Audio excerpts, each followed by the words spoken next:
My favorite U.S. women's national team moment of the decade goes all the way back to 2011 Women's World Cup quarterfinal, United States versus Brazil. I was on the call with Ian Darke. On a scorching hot day in Dresden, Germany, and it didn't look good for the team at all. They were down to 10. In the 122nd minute, and everyone thinking for the first time ever the U.S. is going to get knocked out before the medal rounds, before the semifinals, and instead it's the Megan Rapinoe ball all the way across the field to Abby Wambach. She had to get the delivery right. I remember saying that in the commentary. She did get the delivery right, and there was the US's record all-time scorer, Abby Wambach, with a sensational header into the roof of the net to save the USA's World Cup life. And the header that literally changed the history of women's soccer in this country. Abby Wambach, Hope Solo at the center of this drama that defies any fictional description. What did we see, Abby? What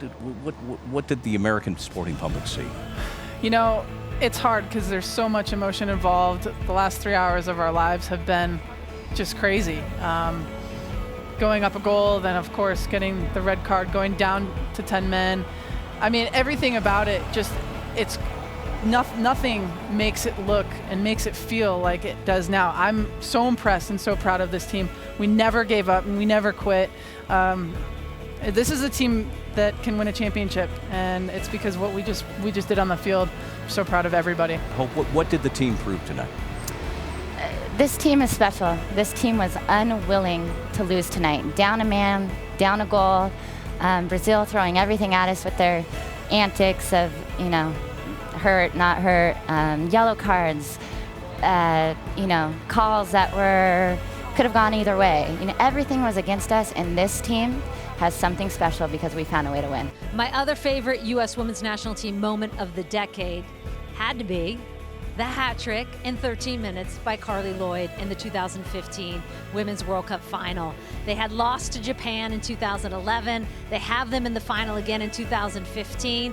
And literally in 13 minutes, if you had gone to the refrigerator to get a beer, you would have missed it. The game was over thanks to Carli Lloyd. She put the entire team on her back and said, let's go. I mean, talk about a moment. You dream of that as a kid. You dream about going to a World Cup final and making an impact. I don't know how much more of an impact you could ever wish for. What a final game by Carli Lloyd.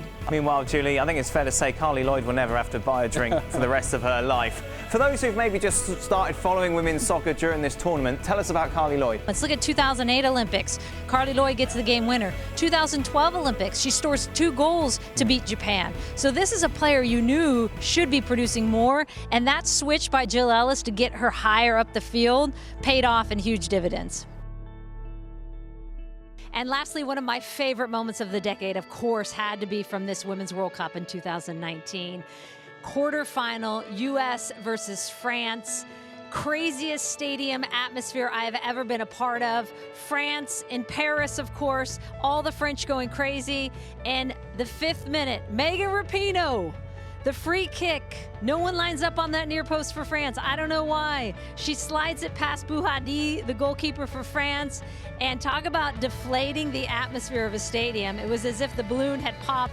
The French stadium and the Parisians just quieted down, and the famous goal celebration that Megan Rapinoe did, given all the attention on the U.S. team, all the pressure on that U.S. team, that had to be one of the most iconic celebrations and moments of our U.S. women's national team. So the U.S. then through to the semifinals where they will face England. Julie, let's hear from you first. You witnessed it live. What was the atmosphere like, and what did you think of the match? I will tell you, I have never been to a women's match where the atmosphere was thumping as that was. It was insane. The opening minutes of that game, and before that, the national anthem for France, the whole stadium singing, flags waving.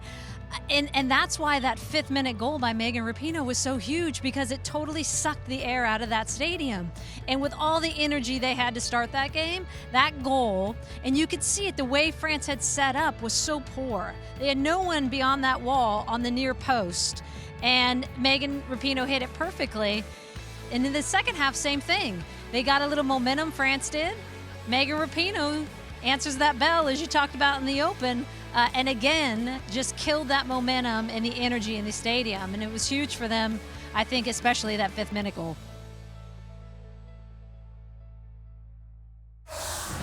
Well, thank you very much for watching ESPN on YouTube. For more sports highlights and analysis, be sure to download the ESPN app. And for live streaming, premium content, and let's not forget as well, ESPN FC 7 days a week. Subscribe to ESPN+.